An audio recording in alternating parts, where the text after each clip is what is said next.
Hello बच्चा बड़ी, this is Muskan and I hope you guys are doing amazing. तो यार आज हम लोग एक बहुत बहुत बहुत इंपॉर्टेंट काम के लिए मिल रहे हैं।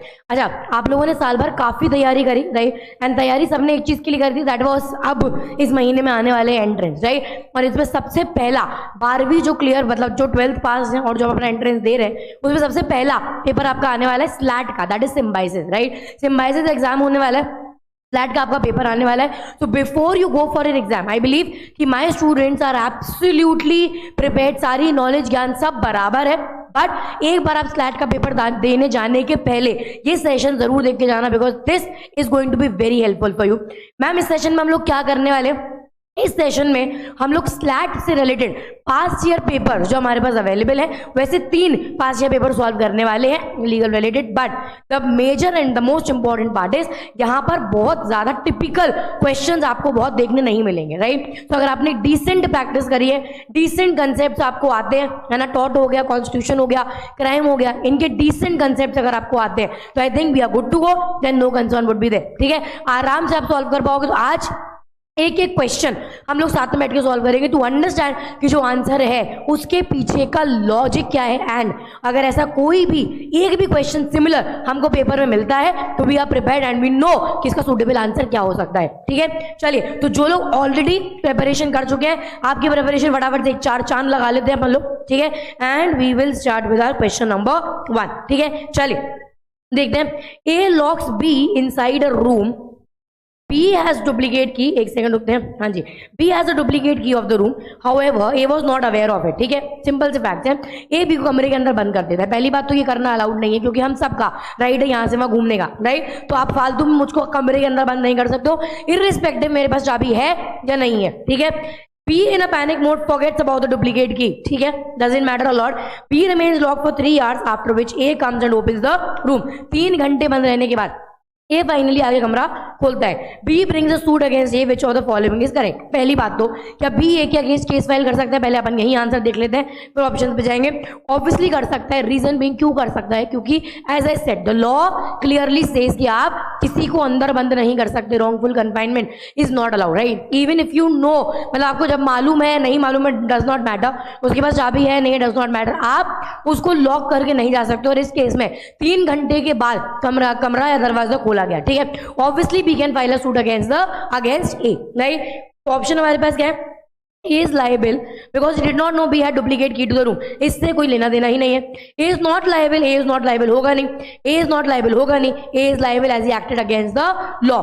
अब यहाँ पे कई बार प्रिंसिपल दिया होता है, आपको प्रिंसिपल नहीं दिया है, doesn't matter, still you should know कि लॉ क्या कहता है कि यहाँ पर ऐसा करना अलाउड नहीं है। ठीक है, हम लोगों ने ही पढ़ा है क्लास में। नेक्स्ट आते हैं। If X2 is of unsound mind, not knowing the nature of the act, attacks Y.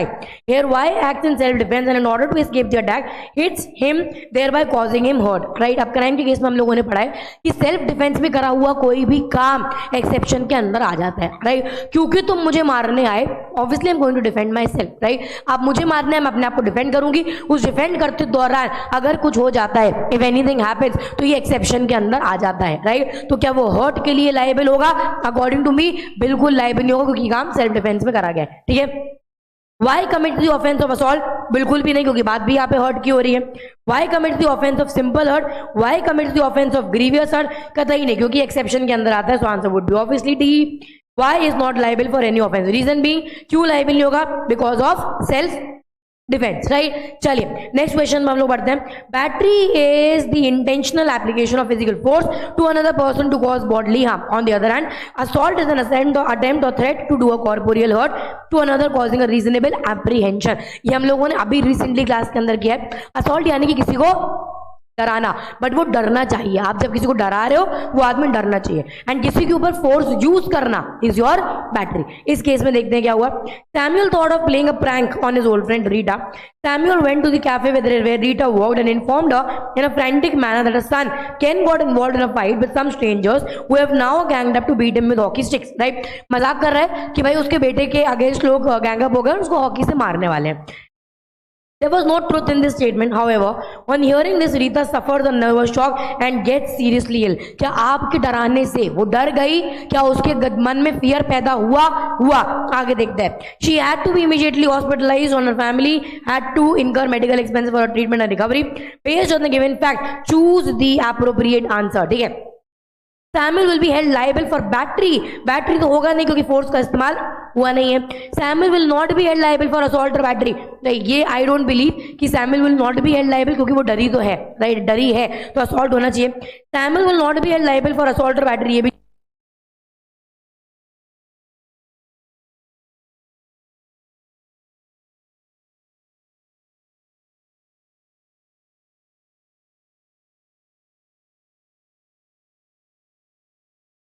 Hello. हाँ जी, तो फिर हमारे पास आंसर ही डी बचता है. डी देख लेते हैं फटाफट से क्या कहता है. Samuel will be liable for assault as it caused reasonable apprehension. भाई वो बंदी अल्टीमेटली डरी है. ठीक है, नेक्स्ट क्वेश्चन पे आते हैं. To receive remedy under the law of tort, it is sufficient to establish legal injury without damage. यानी कि injuria sine damnum. Simple principle है, injuria sine damnum, यानी कि legal right is violated although there is no damage. कोई नुकसान नहीं हुआ पर अगर मेरा right violate हुआ है then ubi just ibi remedium. Where there is a right, there is a remedy. जहां पर legal right establish होता है वहां पर remedy मिलना स्वाभाविक है. ठीक है, देखते हैं. हाँ जी. Rahana was a registered voter at X constituency. However, when she tried to vote, she was restrained from doing so by a police officer, despite showing her ID. ठीक है. Later, the candidate for whom she had intended to vote ended up winning regardless. ठीक है. तो वो vote डालने गई है, right. Police वाला उसको, अच्छा वो अपनी वोटर आईडी दिखाती है पर पुलिस वाला वोट नहीं डालने देता. उसका अधिकार है वोट डालना, वोट नहीं डालने देता है. एंड अल्टीमेटली जिसको वो वोट डालने गई थी वो जीत जाता है. तो क्या ही फर्क पड़ता है? फर्क पड़ता है. क्यों? क्योंकि उसका लीगल राइट था वोट डालना. डैमेज हुआ नहीं हुआ होगा पर लीगल राइट वायलेट हुआ है. Yes, injuria sine damnum. Injuria sine damnum का प्रिंसिपल क्या कहता है? अगर लीगल राइट वायलेट हुआ है तो इन दैट केस आपके ऊपर लाइबिलिटी बनती है. ठीक है, चलिए ऑप्शंस में आते हैं. By restraining her and preventing her from exercise her right to vote, the police officer did cause her legal injury. Obviously make sense. Her preferred candidate ended up winning. Does not matter. Since he is a police officer, he cannot be sued. Again, does not matter. By restraining her, the police officer did not cause legal injury. बिल्कुल नहीं. Legal right violate हुआ है तो legal injury तो है. So answer would be A. ठीक है, next question पे आते हैं. Ex soldier beats an innocent person by order of his superior officer here. अगर आप किसी को किसी सीन मतलब कि कोई सुपीरियर के ऑर्डर पे अगर आप किसी को मार रहे हो, सुपीरियर के ऑर्डर को ओबे करना पड़ता है ना. So he should not be liable. Why? A, X is entitled to get defence under section 76. नहीं मिलेगा. X is entitled to get defence as he was obeying the order of his superior officer. क्योंकि उन्होंने बोला, उनका order है, I have to do this, right. Not that I am doing something illegal but because उनका order है तो मुझे ये काम करना पड़ेगा. तो वो डिफेंस एक्सेप्ट कर सकता है कि बिकॉज सुपीरियर ने बोला है इसीलिए मैंने ये काम करा है. तो he will not be liable. ठीक है, इतनी आसानी के साथ 5 ही क्वेश्चन आए थे इस पेपर में. तो यहां पर हमारा ये पेपर होता है समाप्त. ठीक है, पढ़ते हैं हम लोग नेक्स्ट पेपर की तरफ. नेक्स्ट पेपर में कुछ हम लोग असर्शन रीजनिंग वाले क्वेश्चंस भी देख लेंगे, है ना. इसके बाद वाला जो पेपर आएगा I believe damnum sine injuria, injuria sine damnum में से मैक्सिम्स के बारे में भी हम लोग थोड़ा बहुत देखेंगे. ठीक है, चलिए आते हैं. Refusal to issue a writ of habeas corpus. Writ of habeas corpus होता क्या है? हीबियस कॉर्पस यानी कि ब्रिंग द बॉडी, राइट. आप वो बंदे को लेकर आओ, है ना. और आर्टिकल 32 में हम लोग सुप्रीम कोर्ट के पास जा सकते हैं, 226 में हाई कोर्ट के पास जा सकते हैं. We were very well clear about this. So under 226 does not bar the remedy for similar lit under article 32 of the Indian Constitution. Assertion is statement is कि अगर आप 226 में habeas corpus हाई कोर्ट के पास file करते हो, high court reject कर देता है, that does not means कि आप सुप्रीम कोर्ट के पास फाइल नहीं कर सकते. habeas corpus it is an exception to the rule of res judicata. अब आपको ये बताना है कि ये स्टेटमेंट और ये स्टेटमेंट सही है या नहीं, पहली बात. ठीक है, A statement and B statement सही है नहीं, पहली बार. तो असर्शन भी सही है एंड रीजनिंग भी सही है. अब ये देखने के बाद आप ऑप्शन से बाद में जाइएगा, पहले ये देखिए कि असर्शन और रीजनिंग सही है या नहीं है. अगर असर्शन और रीजनिंग सही है तो अब ये देखो कि ये जो स्टेटमेंट है क्या इसका सही लॉजिक यहां पर दिया हुआ है. उन्होंने बोला कि हम लोग अगर हाई कोर्ट ने रिजेक्ट कर दिया हम लोग तो भी सुप्रीम कोर्ट के पास जा सकते हैं. वाई? क्योंकि हीबियस कॉर्पस के लिए design exception. Absolutely correct. So both A and R false. ये होगा नहीं. A is true but R is false, ये भी होगा नहीं. Both A and R are individually true but R is not the correct explanation of A. Obviously answer हमारा क्या बचता है? D. A और R दोनों सही है and R is the correct explanation of A. ठीक है. So next हम लोग आ जाते हैं. Necessity is a good justification for the loss caused to the plaintiff if it was the need of the hour. मैंने जो करा वो करना बहुत आवश्यक था, जरूरी था. तो in that case plaintiff मेरे अगेंस्ट केस फाइल नहीं कर सकता है क्योंकि tort में हमारे पास डिफेंस है, that is necessity. देखते हैं. A fire originates in A's house through some unknown defect in the electrical installation. In extinguishing the fire, B its adjoining property is damaged by water. आग लगी तो मैं पानी से ही बुझाऊंगी और पानी से बुझाते टाइम में पानी थोड़ा सा बी के घर पे चला गया, बी के नुकसान हुआ है.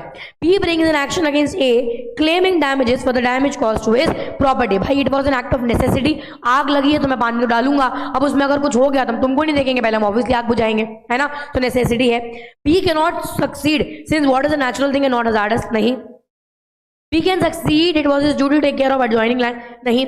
B can succeed because he suffered damage and his right to enjoy his property is disturbed. अच्छा, हम लोग ये बात मानते हैं कि बी की right to enjoy the property has been disturb, but क्या ये नेसेसिटी के अंदर सिचुएशन आती है? हाँ. तो नेसेसिटी तो एक्सेप्शन है ना. अगर मुझे आपका घर बचाना है पानी जाने से या आग लगने से बचाना है, ऑब्वियसली हम क्या करेंगे, हम आग लगने से बचाएंगे, भले ही थोड़ा पानी आप घर में चला जाए. That's an act of necessity, right. तो आंसर क्या होगा हमारा? B can not succeed since A was acting under sheer necessity. Plus D में अगर आप ऑप्शन में देखोगे तो यहां पर लीगल लैंग्वेज का इस्तेमाल, ये जो लैंग्वेज है ज्यादा किया है. एंड एनी डे जब भी हम लोग क्वेश्चन सॉल्व करते हैं हम लोगों ने सीखा है कि we prefer legal language rather than facts, right. दो ऑप्शंस अगर आपके पास पेपर में है जहां पर एक में लीगल बात हो रही है, एक में फैक्चुअल बात हो रही है, B will go with legal language rather than factual situation. ये हम लोग कैसे चेक करें? प्रिंसिपल में जो लैंग्वेज लिखी होती है उससे यू कैन गेस कि लीगल लैंग्वेज की बात हो रही है, फैक्चुअल सिचुएशन. ठीक है. चलिए नेक्स्ट क्वेश्चन पे हम लोग आते हैं. Acceptance must be in the same sense of proposal and the manner so provided. हम लोगों ने क्लियरली पढ़ा है कॉन्ट्रैक्ट के अंदर जिस तरीके से ऑफर आया है, ठीक है, एक तो there has to be unqualified acceptance, right. अगर तुमने कंडीशन लगाई तो वो काउंटर ऑफर बन जाता है और ये ऑफर ऑटोमेटिकली एक्सपायर हो जाता है. That's number one. दूसरा, अगर जिस तरीके से ऑफरर ने बोला है कि ऐसे एक्सेप्टेंस देना है तो एक्सेप्टेंस उसी तरीके से देना होता है. देखते हैं यहाँ पे क्या हुआ. J propose to Y to sell a table for INR 600. J ने वाई को बोला कि टेबल बेच दो 600 रुपए में. वाई बोल रहा है कि मुझे चेयर खरीदनी है 500 रुपए में. ठीक है, बहुत कंफ्यूजन है. जे टेबल मांग रहा है, वाई चेयर दे रहा है, राइट. तो टेबल चेयर में ऑब्वियसली डिफरेंस, यानी कि यहाँ पर क्लैरिटी नहीं है. क्लैरिटी नहीं है तो कॉन्ट्रैक्ट यहाँ पर होगा नहीं, ये बात क्लियर है.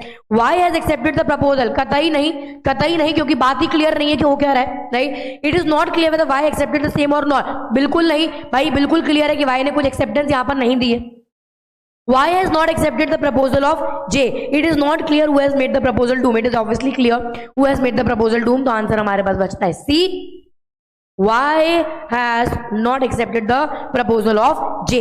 क्यों? क्योंकि J ने प्रपोज करा कि मैं 600 रुपए में टेबल बेचना, आप बेच दो, मैं खरीदूंगा. Y ने उल्टा क्या बोल दिया?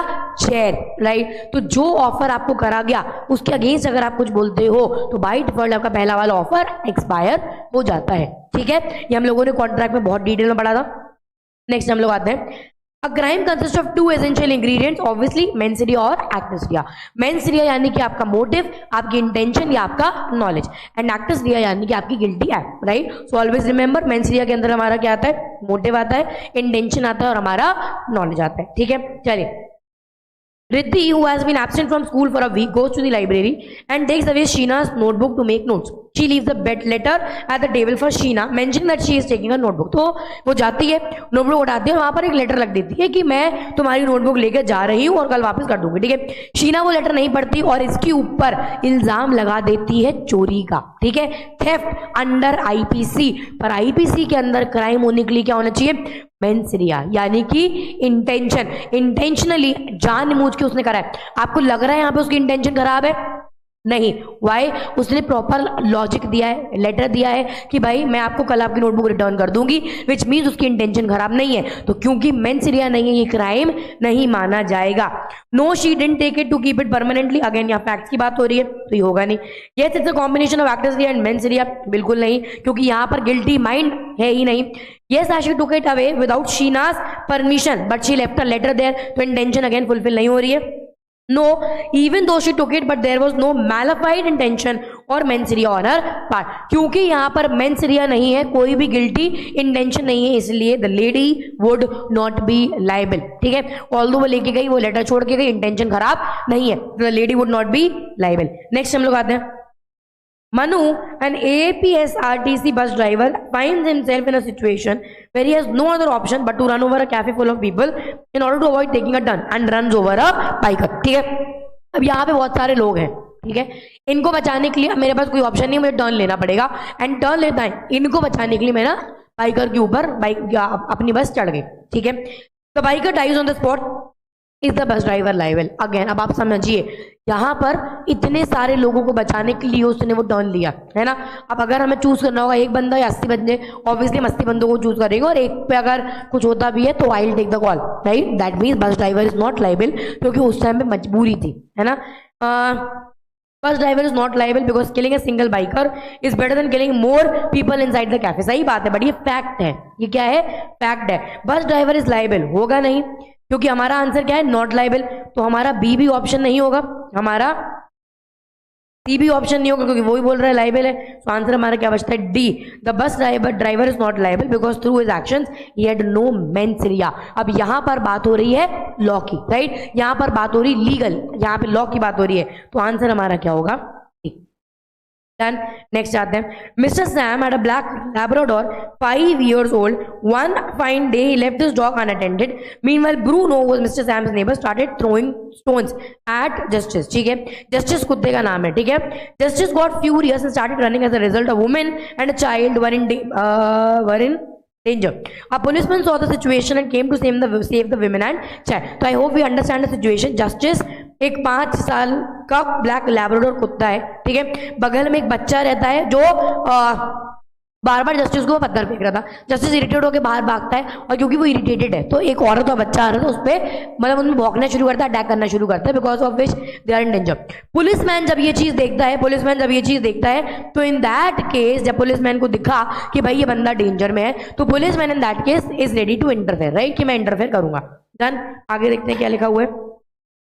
The policeman he got injured and policeman demanded damages from Sam, right? आप देखो भाई, यहाँ पे अगर आप देखोगे पुलिसमैन की जिम्मेदारी है बचाना, है ना, तो वो अपना काम कर रहा है। अब यहाँ पर प्रॉब्लम किसकी रही? सैम की। क्यों? Because this is the case of negligence. आपका कुत्ता है, आपको उसको अनअटेंडेड नहीं छोड़ना है। हिंट आपको क्वेश्चन में ही दी है, one fine day he left his dog unattended, तो ये गलती आपकी है, राइट? तो policeman can recover the damage from Bruno only. भाई ब्रूनो से कैसे आप, अच्छा ब्रूनो से ऑब्वियसली आप कैसे ही डैमेज मांगोगे? Policeman can not recover the damages as it was voluntary non fit injuria. नहीं भाई देखो, आप ये समझो, पुलिस वाले का काम है ये काम करना, राइट? पुलिस वाला इज वर्किंग बिकॉज उसकी जिम्मेदारी है ही करना, ठीक है। Policeman can recover the damages as mister Sam left the dog unattended, so mister Sam should pay for the damages. Absolutely correct, Sam damage पे करेगा। वाई? जानबूझकर आपको पेपर में क्वेश्चन में हिंट लिखी हुई है अनअटेंडेड, ठीक है, जानबूझ के हिंट दी हुई unattended. Child labour is strictly prohibited and punished in places of hazardous employment. यानी कि अगर आप 14 साल के किसी बच्चे को डेंजरस जगह पर लगाते हो, it is the violation of law.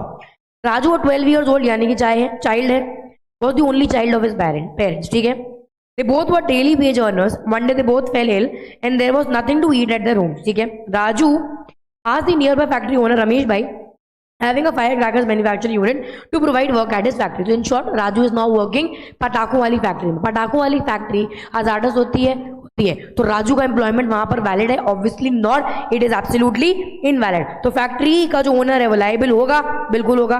Factory manufacturing unit was not so hazardous, ये आंसर नहीं हो सकता है। The child has to work out of necessity. Nobody cares, 12 साल के नीचे के बच्चों को आप अपॉइंट नहीं कर सकते हो। The nearby factory owner Ramesh bhai will be prosecuted for committing an offence of child labour. Legal language use हो रही है, रमेश भाई कांट बी प्रोसिक्यूटेड, होगा ही नहीं, तो answer would be C, right? So with this we are done with our second paper as well, ठीक है। इसी के साथ हमारा एक और पेपर समाप्त होता है, एंड फटाफट से हम लोग एक क्वेश्चन और देख लेते हैं, ठीक है। एक पेपर हम लोग फटाफट से आई बिलीव और देख सकते हैं, है ना। चलिए 10 से 12 क्वेश्चन यहाँ पर हमारे पास होंगे, देख लेते हैं हम लोग फटाफट से।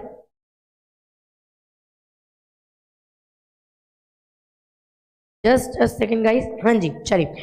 A sitting on a moored boat on a river, B unfastens the mooring without A's consent and intentionally causes the boat to drift down the river, plunging down a waterfall. A suffers several fractures, right? अब क्या इसने ये काम जानबूझ के करा है, बिल्कुल करा है। बी गिल्टी है, गिल्टी होगा क्योंकि वहां लिखा है इंटेंशनली। क्या लिखा है?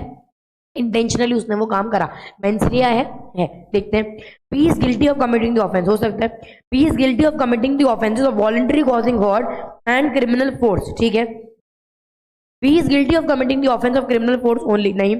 B is guilty of committing the offence of voluntary causing grievous hurt and criminal force, answer would be D, ठीक है। क्यों? क्योंकि अगर आप देखोगे उसको बहुत ज्यादा नुकसान हुआ है, राइट, एंड आपने जानबूझ के वो काम करा, तो आप दोनों चीजों के लिए लायबल हो गए, answer would be D, right. चलिए नेक्स्ट क्वेश्चन पे हम लोग आगे बढ़ते हैं। A person is said to be of sound mind for the purpose of making a contract if at the time when he makes it he is capable of understanding it. Sound mind हम लोगों ने competency of party पढ़ा है। competency of party के अंदर हम लोगों ने क्या पढ़ा था? A person has to be of sound mind, यानी कि उसको समझ में आता है कि वो क्या कर रहा है, ठीक है। इस केस में क्या हुआ? Annie is a painter and also a patient in a mental asylum, ठीक है। She suffers with schizophrenia with lucid intervals, right? मतलब बीच बीच में ठीक हो जाता है, बीच बीच में होता है। During one such interval, she agreed to paint a portrait for Lucy on payment of a specified sum, ठीक है। तो एक उसने एनी ने प्रॉमिस किया लूसी को कि I'll make a painting for you. 1 week later on the day of delivery of the portrait, Lucy paid the entire amount in advance. Lucy ने मतलब पूरा पैसा पहले दे दिया कि चल तू पेंटिंग बना, पैसा अभी से रख ले। 1 week later on the day of delivery of the portrait, Annie refused to deliver saying that she suffers from insanity. बाद में एनी ने बोल दिया कि भाई मैं डिलीवर नहीं करूँ क्योंकि मैं तो पागल हूँ। I am not of sound mind, I don't understand what has happened and I don't know कि भाई कब तुमने पैसा दिया, मुझे नहीं मालूम है, ठीक है। Can Lucy enforce performance? क्या लूसी परफॉर्मेंस एनफोर्स कर सकती है? अब आप ये समझो, उस इंटरवल के दौरान उसने प्रॉमिस करा और लूसी ने पैसा दिया, उसको भी नहीं पता है क्या हो रहा है, राइट। तो in that case Lucy has to realise, Lucy has to understand कि भाई this person is not of sound mind and the contract is not valid, right. So yes, because Annie was of sound mind when she entered into a contract. No, because it was Lucy's duty to check the mental status of Annie before making the full payment. Yes, because a good painter can paint. ना. No, because Annie had been a patient of mental asylum. इससे भी कोई लेना देना नहीं है, right? Yes, because Annie was a sound mind when she entered into the contract. नहीं, वहाँ पर लिखा है during one such interval she agreed to paint a portrait for Lucy, right? So Lucy should have realized कि भाई is the person of sound mind or not because she comes from mental asylum, right? तो Lucy की जिम्मेदारी है check करना कि भाई बंदे के अंदर उस प्रॉपर कैपेसिटी है टू अंडरस्टैंड कि भाई मैं पैसे दे रहा हूँ, ठीक है। So answer would be B.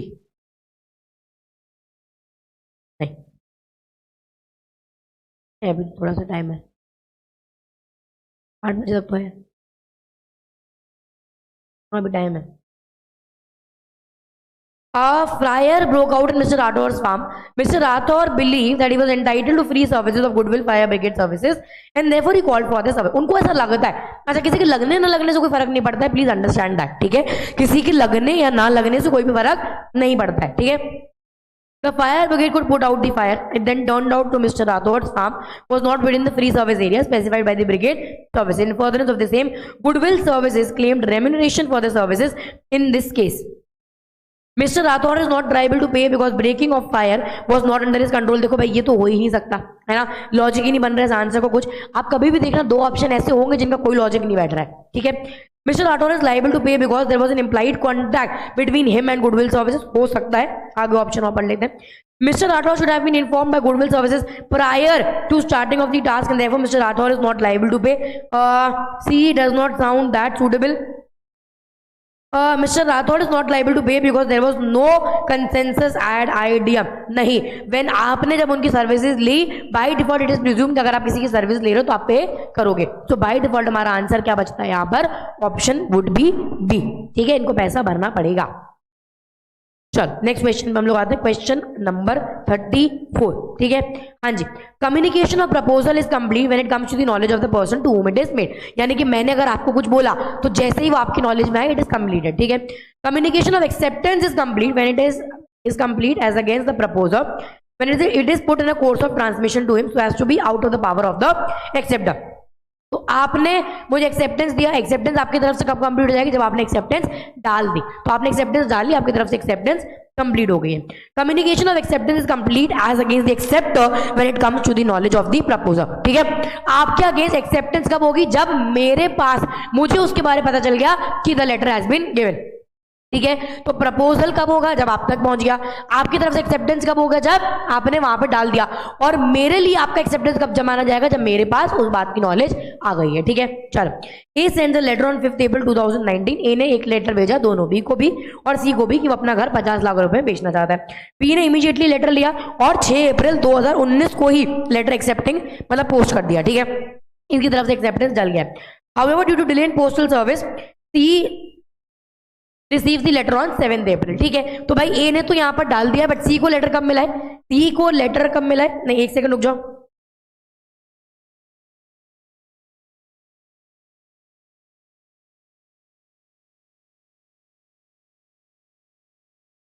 ठीक है, अच्छा ये ए के पर्सपेक्टिव से बात कर रहा है। ए ने जो सी को लेटर भेजा था वो सी को लेट मिला है। ठीक है, सी को जो लेटर मिला है सी को लेट मिला है। ठीक है, now it is clear. However due to delay in postal service C receives the letter on 7 April 2009। उसको 7 को मिला, उसने 8 को एक्सेप्टेंस डाल दिया। ठीक है, A receives both the letters together on April 8, 2019 but opens C letter first. दोनों का लेटर उसको 8 अप्रैल को मिल गया है। अब देखो, किसी को खोलने ना खोलने से फर्क नहीं पड़ता है, जिस दिन लेटर मिल गया है उस दिन एक्सेप्टेंस हो गया है। दोनों का लेटर आपको कब मिला, 8 अप्रैल को, यानी कि दोनों को एक्सेप्टेंस कब हुआ, बी और सी दोनों का 8 अप्रैल को। ठीक है, देखते हैं क्या बोला। As against B acceptance was completed on 6 April 2019। ठीक है, बी तो एक्सेप्टेंस एक्सेप्टर है ना, तो बी के अगेंस्ट प्रपोजल कंप्लीट होगा, एक्सेप्टेंस नहीं। राइट, ए ने बी को प्रपोज करा तो बी के अगेंस्ट प्रपोजल कंप्लीट होगा। बी जब एक्सेप्टेंस डालेगा तब उसके अगेंस्ट एक्सेप्टेंस होगा।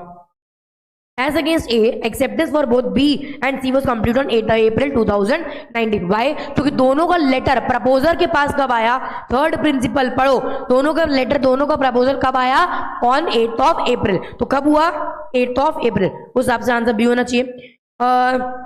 As against C, acceptance was completed on 7 April 2019. नहीं।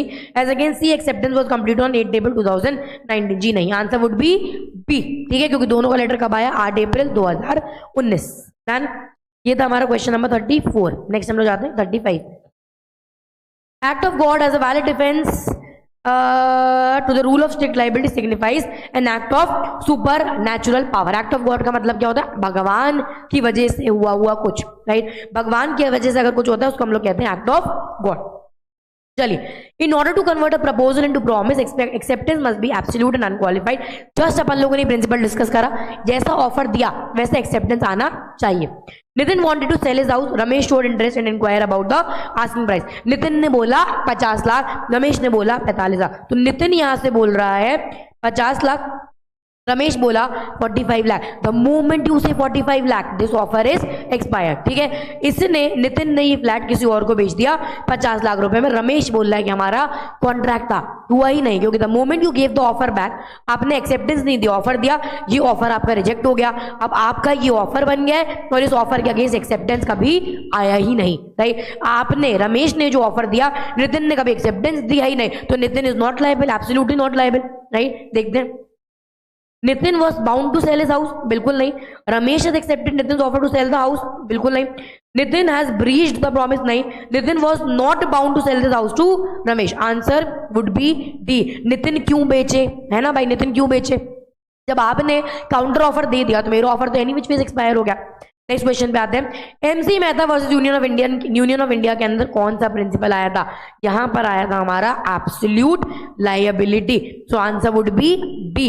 इसी के साथ याद रखिएगा, रायलन वर्सेस फ्लेचर में हमारा क्या आया था, स्ट्रिक्ट लायबिलिटी। पढ़ा है इसके बारे में हम लोगों ने, still remember that Rylands versus Fletcher was strict liability, MC Mehta versus Union of India was absolute liability. MC Mehta versus Union of India Indian case है, एंड यूनियन ऑफ इंडिया से समझ में आ रहा है। रायलन वर्सेस फ्लेचर, लगता है भारत में किसी का नाम रायलन और फ्लेचर होगा, नहीं, तो ये इंडियन केसेस नहीं है, फॉरेन केसेस है। ठीक है, नेक्स्ट क्वेश्चन पे आते हैं। When a person is arrested on a charge of committing an offence with valid grounds for commission of offence, it shall be lawful for a registered medical practitioner acting at the request of a police officer or any authority in good faith to make reasonable examination. अच्छा, अगर एक murder हुआ, murder के बाद खून के spot मिले and you are suspected criminal, तो हम आपसे पूछेंगे थोड़ी, obviously I am going to examine you, इसमें आपका फंडामेंटल राइट वायलेट हो रहा है? नहीं। अगर मर्डर हुआ, खून पड़ा है वहां पर और आप सस्पेक्टेड क्रिमिनल हो और आपका मुझे वहां पे एविडेंस लेना है या अगर मुझे टेस्टिंग करना है, आपसे पूछ के नहीं करेंगे, I am going to do that, right? क्योंकि भाई लॉ बोलता है ऐसा करने को। देखते हैं यहाँ पे क्या हुआ। अच्छा, सेम ही केस है। Blood drops are found near the crime scene of B's murder from where A the prime suspect is arrested. ठीक है, ए को वहां से अरेस्ट किया गया। Upon A's arrest, investigating officer doctor को बोलता है कि भाई इसका ब्लड सैंपल लेके आप मैच करो, राइट? अब आपसे पूछा जा रहा है कि ये कर सकते हैं कि नहीं कर सकते, देखते हैं। Investigating officer had no authority, बाबा नहीं, बिल्कुल नहीं, he has authority. Investigating officer's action is necessary for fair investigation of B's murder, हो सकता है बट फैक्ट्स में ज्यादा है। Investigating officer's action is legitimate since A is the prime suspect, बिल्कुल सही। Is legitimate since A was arrested from the crime scene and his blood sample shall afford evidence as to his involvement in B's murder, because D में explanation better है, answer would be D। ठीक है, क्योंकि D में explanation better है, answer हमारा D होगा। Next आते हैं। Defendant wanted to buy old oats for his house. ठीक है, the plaintiff showed him the sample of oats he had but said nothing about their age। ठीक है, यानी कि मतलब उन्होंने ऐसा कुछ स्पेसिफिकली बताया नहीं। The defendant kept the sample for 24 hours and then placed the order for oats। वो अपने पास रखा रहा, 24 घंटे बाद oats बता दिया, राइट? अब ये it can be a case of misrepresentation and if you remember misrepresentation को कॉन्ट्रैक्ट क्या होता है? Voidable, right? हम इसको डिक्लेयर कर सकते हैं कि मैंने कंसेंट फ्रीली नहीं दिया, because I didn't know about it, इसलिए मैंने कंसेंट फ्रीली नहीं दिया। फ्री कंसेंट नहीं है तो कॉन्ट्रैक्ट बनता नहीं है, तो इस केस में भी क्या होगा? Answer would B voidable. ठीक है, आंसर हमारा क्या होगा? वॉइडेबल। नेक्स्ट क्वेश्चन पे आते हैं। Whoever intending to take any movable property out of the possession of any person without consent moves that property out of the possession is said to commit theft। theft का मतलब क्या होता है? आप किसी की परमिशन के बिना कुछ अगर यहां से वहां कर रहे हो तो वो चोरी है, as simple as that। ठीक है, देखते हैं। A, the driver of Z takes a gold chain from Z's door and hides it into Z's house। ठीक है, A informs B, a servant of Z, about the gold chain and they agree to share the proceeds। दोनों लोग agree करे हैं, दोनों लोग मिली भगत है। ठीक है, before A could take the gold chain, it was discovered by Z। Decide if an offense was committed and if so, who committed the offense? Both A and B are liable, only B is liable। No offense is committed, only A is liable for the offense। Both A and B are liable, obviously। Why? क्योंकि दोनों ने बोला कि ठीक है हम लोग मिल बांट के इसको रखेंगे। So the moment both of you agree, आप दोनों उस क्राइम का बराबर से भागीदार हो। ठीक है, चलो नेक्स्ट क्वेश्चन पे आते हैं। Which of the following statement is or are correct? सही वाली देखनी है। Motive is immaterial case of taught, correct. हो सकता है आपकी इंटेंशन नहीं थी बट गलती से भी अगर हो गया है तो भाई आप लाइबल हो गए, राइट? तो मतलब पहला वाला सही है। इन केस ऑफ अ टॉट, duty is owed to the community at large. टॉट is for protection of individual right. अगर मेरा इंडिविजुअल राइट वायलेट हो रहा है, I will file a suit for टॉट। तो ये कुछ स्टेटमेंट सही नहीं है। इन अ टॉट action the primary purpose of compensation is deterrence, कि भाई तुमको डर रहा है कि आप ऐसा कुछ भी नहीं कर सकते हो किसी के साथ भी, राइट? तो इसलिए कंपनसेशन देना पड़ेगा। थर्ड भी सही है, मतलब फर्स्ट एंड थर्ड करेक्ट। ये नहीं होगा, ये नहीं होगा, आंसर वुड बी सी, क्योंकि वहां पर लिखा है 1 एंड 3। ठीक है, चलिए नेक्स्ट आते हैं। The maximum damnum sine injuria means damage है पर लीगल राइट का वायलेशन नहीं है। ढूंढो, violation of a legal right नहीं, damage with violation of a legal right नहीं, damage without violation of a legal right. ठीक है, नेक्स्ट आ जाते हैं। Any direct physical interference with goods in somebody's possession without lawful justification is called as trespass of goods। जबरदस्ती अगर आप किसी की प्रॉपर्टी में घुसते हो बिना उसकी परमिशन के, बिना रीजन के, that is called as trespassing. देखते हैं। Mister Verma purchased a car from a person who had no title to it and sent it to a garage for repair। Mr. Sharma, believing wrongly that the car belonged to him, removed it from the garage। Which of the following statement is correct? कहाँ है भाई statement? Mr. Sharma cannot be held responsible for trespass of goods as he was under a wrong belief। और देखो thoughts के अंदर intention का लेना देना है ही नहीं, अगर गलत किया है तो गलत है। ठीक है, Mr Sharma can be held responsible, yes. Can not be held responsible, नहीं। Has not committed any wrong, नहीं। तो आंसर ऑब्वियसली एक ही आंसर बोल रहा है कि रिस्पॉन्सिबल है, तो answer has to be P. ठीक है, इसलिए हमारा आंसर क्या होगा? पी। नेक्स्ट आ जाते हैं। The Coal India Limited Kolkata decided to hold an auction to sell coal at a subsidized rates to public। ठीक है, मतलब उन्होंने बोला हम कोयला कम रेट में बेचेंगे। 15 bidders participated to registration for the auction। However, Coal India Limited was unaware that all the 12 bidders had entered into the bid rigging agreement. Bid rigging agreement क्या होता है? उन 12 लोगों ने आपस में अग्रीमेंट कर रखा है कि भाई अपन अपने हिसाब से बिडिंग कर लेंगे ताकि जो बाकी 3 लोग हैं उन तक कॉन्ट्रैक्ट ना जाए, हम तक जाए, है ना, हम 12 में से ही किसी के पास आए। This is unfair competition, this is not entertain, it's an illegal practice. ठीक है, अब देखते हैं यहाँ पे, the contract will be valid, नहीं, the contract would be void since the maximum number of partners का लेना देना ही नहीं है। Contract will be void because Coal India Limited is not a party to it, नहीं, contract will be void since the contract of the sins the object of the contract is to cause a loss to the interest of Coal India Limited public interest, right, क्योंकि आपका objective legal नहीं है of the contract, आप ये करना allowed ही नहीं है, तो ये कॉन्ट्रैक्ट नहीं माना जाएगा। Answer would be D. चलिए वन लास्ट क्वेश्चन फटाफट से देख लेते हैं। X the publisher of the daily newspaper YZ, newspaper का नाम YZ है, sends an envelope letter to B claiming that C is a cheat, paper में नहीं पब्लिश करा है, उसको सुमड़ी में शांति से चुपचाप एक चिट्ठी भेजी है और C ने क्या बोल दिया कि डेफामेशन। देखो भाई समझो, डेफामेशन के लिए क्या होना चाहिए? पब्लिक इंसल्ट, राइट, लोगों के सामने पब्लिकली इंसल्ट हुई। न्यूज़पेपर में छापा क्या? नहीं, पर्सनली लेटर आपके पास गया, आपने पढ़ा, पब्लिक में किसी को पता है? नहीं पता है, डेफामेशन होगा? नहीं, व्हाई? बिकॉज पब्लिक इंसल्ट नहीं है। X is not liable there is because there is absence of publication, हो सकता है। एक्स इज कमिटेड डेफामेशन, नहीं होगा। X is immune under privilege, privilege की तो यहां पर कहीं पे बात ही नहीं हो रही, राइट, प्रिविलेज की यहां पर कहीं बात ही नहीं हो रही। X has not committed any defamation as a statement is a fair comment. कौन सा फेयर कमेंट? डेफामेशन का एक आपका रूल है कि फेयर कमेंट कर सकते हो, बट यहां पर कहीं क्लैरिटी नहीं है if it was a fair comment और नॉट, राइट, बट एक क्लैरिटी है कि उसने न्यूज़पेपर में पब्लिश नहीं करा, उसने चिट्ठी भेजी जो पब्लिकली नहीं गई है ना, पर्सनली गई है, पब्लिक इंसल्ट नहीं है, तो डेफामेशन नहीं होता है। आंसर वुड बी ए। ठीक है, विद दिस आपके मोटा मोटी 3 पास्ट ईयर पेपर्स स्लैट के समाप्त होते हैं।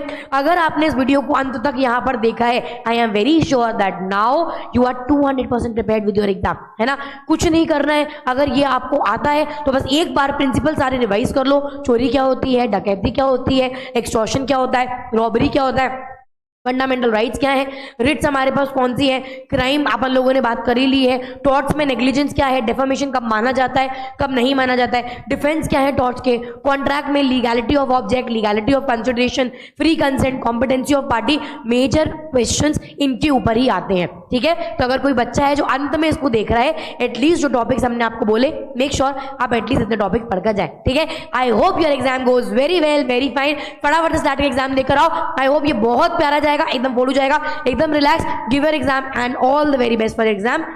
Tata, see you, bye bye.